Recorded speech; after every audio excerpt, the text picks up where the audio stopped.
2 চা চামচ সাদা এবং কালো সর্ষে বাটা, 1 চা চামচ পোস্ত, 1 চা চামচ নারকেল বাটা, 1 চা চামচ হলুদ, 1 চা চামচ লঙ্কা, স্বাদ মতন নুন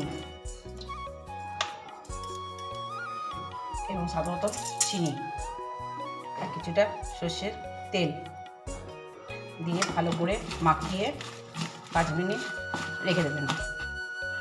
এবং তাতে দিয়ে দিচ্ছি দুধ।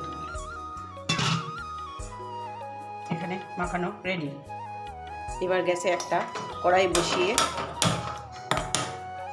কড়াইটা গরম হওয়া অবধি অপেক্ষা করুন এবং কড়াইয়ে কিছুটা সর্ষের তেল দিয়ে তেলটা গরম হয়ে গেলে তাতে দিয়ে দিতে হবে মাখিয়ে রাখা মেহেন্দি। এবার এতে বাটি দেওয়া জলটাও